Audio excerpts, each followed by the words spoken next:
Hai hai halo, welcome back to my YouTube channel. Oke, perkenalkan nama aku Fatika Ningsih dari Prodi Teknologi Rekayasa Otomasi Sekolah Vokasi Angkatan 24 dengan 3 digit NIM terakhir 024. Pada video kali ini aku bahas tentang apa ya? Kalian pasti penasaran kan? Jangan lupa like, comment, dan subscribe ya. Dadah! Assalamualaikum warahmatullahi wabarakatuh. Hai teman-teman semua. Sebelumnya perkenalkan nama aku Fatika Ningsih dengan NIM 40040324624. Aku dari Prodi Teknologi Rekayasa Otomasi Sekolah Vokasi Angkatan 24 Universitas Diponegoro dengan kelas praktikum A. Nah, di sini aku akan menjelaskan tentang tugas dasar sistem kontrol, di mana judulnya adalah Sistem Kendali Temperatur dengan Autonix TK4S T4RN, dan pada akhir video nanti akan ada penjelasan tentang pengambilan data manualnya. Nah, langsung saja. Sebelum itu, di sini aku akan menjelaskan tentang tujuan dari pemaparan materi aku hari ini. Yang pertama, kita akan membahas tentang respon sistem atau grafik respon sistem output. Kemudian ada open loop, ada penjelasan closed loop, nanti akan ada penjelasan tentang cara operasional Autonix TK4S dan T4RN. Kemudian ada cara pengambilannya juga, cara mengambil data secara manualnya. Kemudian ada penjelasan kontrol on off hysteresis. Kemudian ada penjelasan kontrol PID. Kemudian ada penjelasan grafik kontrol PID juga. Dan yang terakhir akan ada simulannya. Next, yang pertama. Nah, yang pertama kita akan membahas tentang respon system. Ini adalah grafik respon system output, di mana respon system ini adalah respon system ini adalah perilaku keluaran sistem terhadap suatu masukan dari waktu ke waktu. Nah, ada pun parameter-parameter pentingnya nih. Respon system itu ternyata memiliki parameter ya. Apa aja sih? Next. Nah, yang pertama ada delay time atau TD, di mana delay time ini waktu untuk mencapai 50% nilai akhirnya. Kemudian yang kedua ada rise time atau TR, di mana TR ini adalah waktu naik dari 0 ke 100% nilai akhir.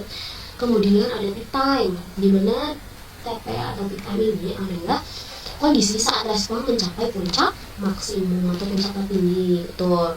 Kemudian ada settling time atau TS, di mana ini adalah waktu hingga sistem stabil atau steady state maksudnya dalam batas tertentu.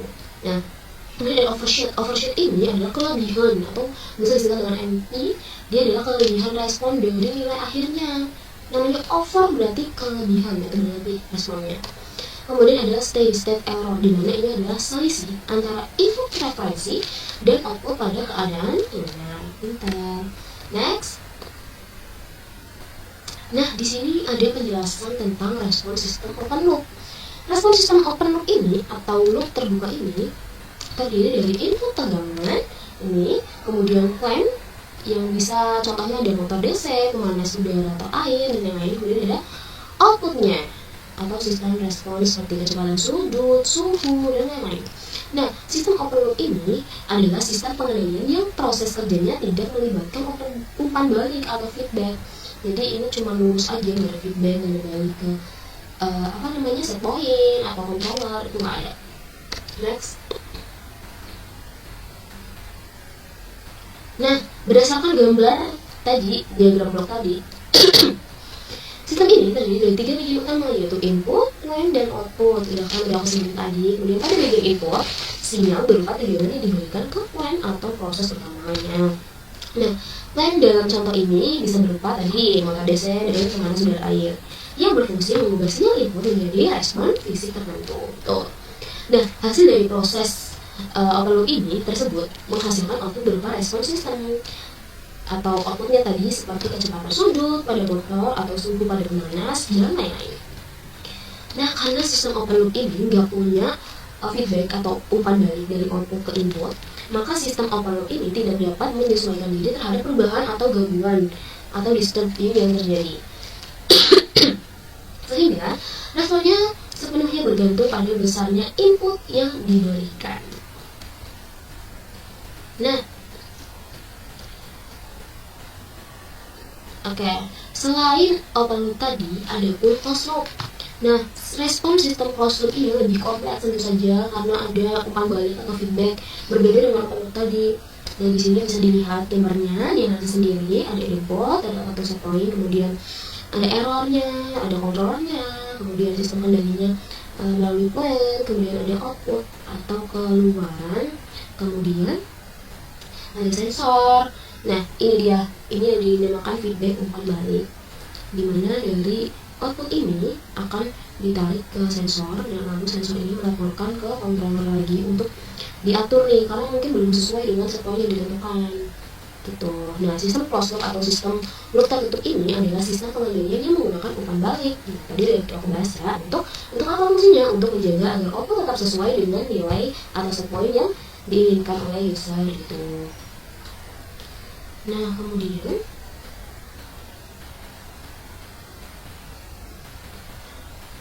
kemudian ada penjelasannya berdasarkan gambar tadi. Ada pun komponen utamanya yaitu input atau setpoint, pengendali atau controller, plan, sensor, dan umpan balik.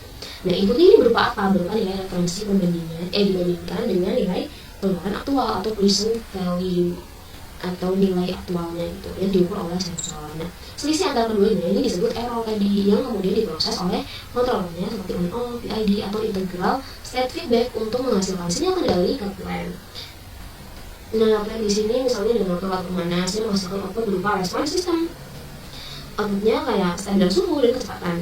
Dan sensor akan mendeteksi output aktual dan mengirimkannya kembali sebagai feedback atau umpan balik agar sistem dapat menyelesaikan diri secara otomatis. Nah, dengan demikian, sistem closed loop ini lebih akurat dan stabil dibandingkan open loop. Karena apa? Karena mampu membagikan kesalahan atau error secara terus-menerus dengan si feedback tadi gitu.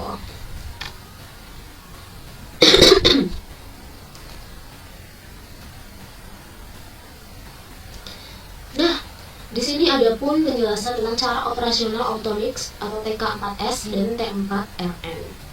TK4S dan T4RN dan Automix TK4S T4RN ini merupakan temperature controller digital dengan tampilan PV atau process value dan SV atau set value. Nah, fitur-fitur pentingnya ini yang banyak. Yang pertama di mode control on off dan lagi auto atau manual.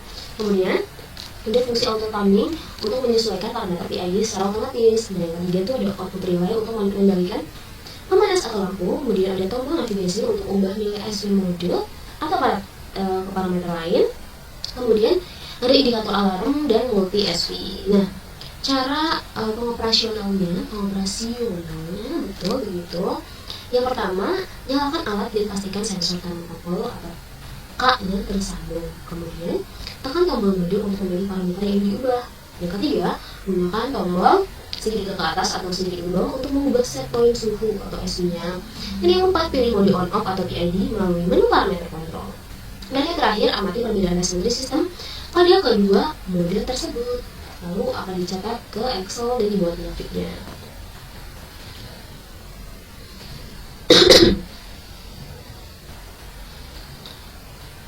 Nah, ini di sini ada cara pengambilan data secara manualnya. Langkah-langkahnya yaitu pertama, tentukan siapa di suhu. Misalnya di sini menggunakan 50 derajat Celcius, 60 derajat Celcius dan seterusnya sesuai dengan tugasnya. Kemudian yang kedua, nyalakan sistem dan amati PV atau proses value di display. Kemudian yang ketiga, cara waktu terhadap suhu secara berkala hingga sistem mencapai keadaan stabil atau steady state. Nah, yang keempat, ulangi dengan mode kontrol berbeda on off dan PID untuk melakukan pengendaliannya.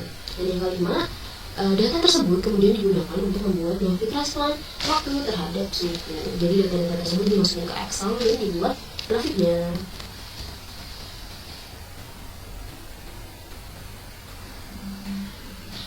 Nah, di sini yang pertama ada penjelasan kontrol on off hysteresis.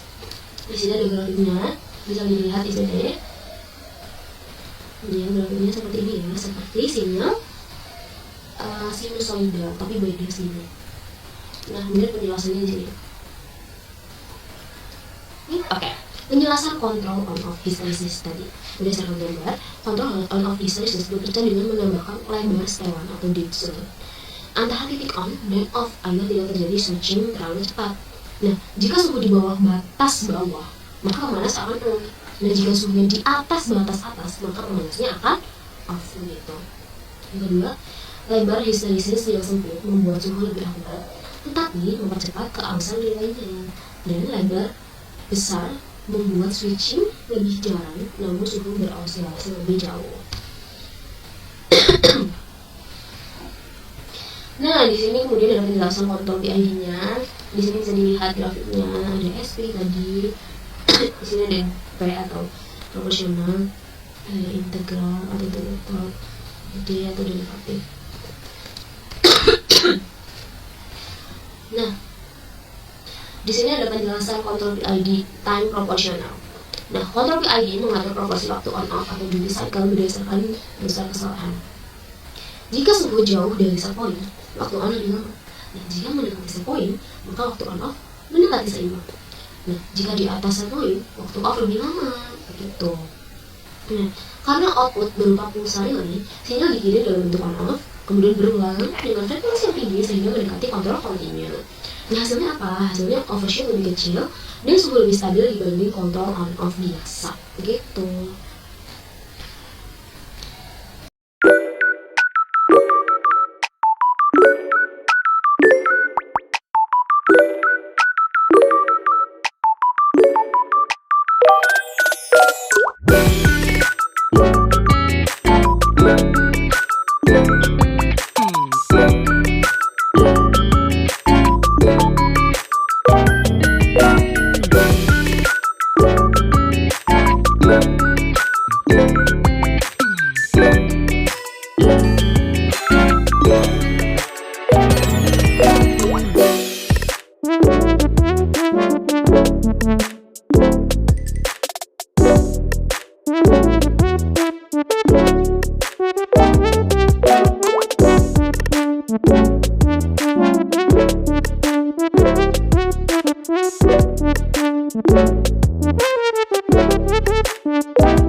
Nah, di sini adalah grafik kontrol PID-nya. Pada suhu 50, P-nya 10, I-nya atau I-nya 0, dan D-nya 0, ini menghasilkan grafik seperti ini. Naik dulu, baru turun, gitu. Nah, pada suhu 50, P-nya 50, I-nya 0, dan D-nya 0, itu menghasilkan grafik seperti ini. Lebih rapi grafiknya gini. Gitu. Nah, kemudian ada sinyal ketiga dengan suhu 50, P-nya 30, I-nya 0, dan D-nya 0. Ini menghasilkan grafik begini. Melebihi set point-nya 50. Nah, di sini juga ada suhu 50, P-nya 30, I-nya 20, dan D-nya 0. Maka menghasilkan grafik seperti ini. Ini sebenarnya mirip-mirip ya, cuman ada sedikit perbedaannya gitu. Nah, kemudian ada suhunya sama 50, P-nya 30, I-nya 30, dan D-nya 0, grafiknya seperti ini. Nah, begitu. Kemudian ada di suhu 50, P-nya 30, I-nya 40, dan D-nya 0, begini grafiknya. Ini agak naik di akhirnya gitu. Nah, yang ketujuh sama juga grafiknya mirip-mirip. Yang perubahan pasti namanya on off-nya begini. Oke. Dan yang terakhir, grafik percobaan kurva respon yang halus dan cepat menuju nilai set point tanpa osilasi besar. Di sini. Gitu. Ini adalah di suhu 50, I-nya 30, I-nya 20, dan D-nya 40. Nah, kemudian, udah sampailah kita di akhir kesimpulan. Dari percobaan sistem kendali temperatur menggunakan Autodesk TK4S dan 4R dapat disimpulkan bahwa sistem kendali berperan penting dalam menjaga kestabilan suhu sesuai dengan nilai set point yang diinginkan. Nah, pada open loop pengendalian dilakukan tanpa umpan balik sehingga hasilnya kurang akurat dan tidak mampu menyesuaikan perubahan. Sedangkan pada sistem closed loop tadi atau loop tertutup terdapat feedback atau umpan balik dari sensor yang membuat sistem mampu memperbaiki kesalahan secara otomatis dan menghasilkan respon yang lebih stabil. Nah, pada hasil control on off dengan histeresis itu bekerja sederhana, namun menghasilkan osilasi suhu di sekitar set point akibat proses nyala mati pemanasnya. Nah, sementara itu pada control PID atau time proportional memberikan respon yang lebih halus, cepat, dan cepat mencapai keadaan tuna dan memiliki overshoot yang lebih kecil. Nah, dengan demikian pengendalian PID terbukti lebih efisien dan stabil untuk menjaga suhu dibandingkan dengan control on off biasa dengan histeresis begitu. Nah, ternyata kita sudah di penghujung materi pada kali ini. Ya, teman-teman, terima kasih sudah mendengarkan penjelasan aku sampai akhir. Nextnya kita akan aku akan menampilkan video tentang pengambilan data secara manualnya di real life-nya gitu. Tadi kan teorinya dan grafiknya udah muncul. Nanti kita akan lihat gimana sih caranya. Jangan lupa ditonton ya, jangan di skip. Ingat. See you. Nah, berikut ini adalah cara wiring dan pengambilan data secara manualnya. Di situ tertera di papan tulis adalah gambar rangkaian yang harus kita rangkai. Nah, berikut ini adalah tutorial merangkai atau wiring sesuai dengan yang di papan tulis tadi. Tolong saksikan dengan seksama dan ikuti caranya dari awal sampai akhir ya.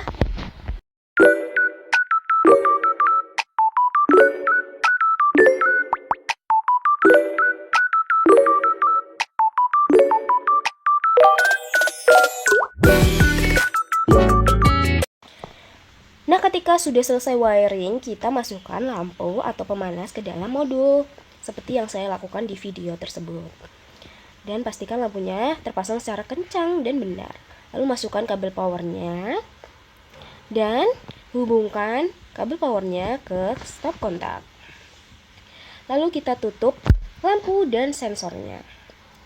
Nah, setelah itu kita cek wiringnya apakah sudah benar. Lalu kita klik on, dan maka modul akan menyala. Oke, kita tunggu dan lampu akan menyala.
Nah, setelah itu ini adalah proses pengambilan data secara manual. Di sini kelompok kami menggunakan timer stopwatch di HP untuk misal suhunya berubah di detik keberapa, maka timernya akan dipencet begitu. Lalu data tersebut akan dimasukkan ke dalam Excel dan dibuat grafik begitu.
Nah, setelah kita selesai melakukan pengambilan data pada modul secara manual, di sini kita lihat di Excel-nya sudah ditambahkan data-datanya, dan ini adalah grafiknya. Ini pada on off 50 HSYS 5 dan sampai HSYS 5 di on off-nya 60. Kemudian ini adalah data dari PID-nya, kontrol PID. Kalau tadi kontrol histeresis, kalau sekarang PID. Nah, ini ada 4 tabel data yang berisi waktu dan suhu di sini. Nah, ini adalah grafik yang dihasilkan. Dan selesai.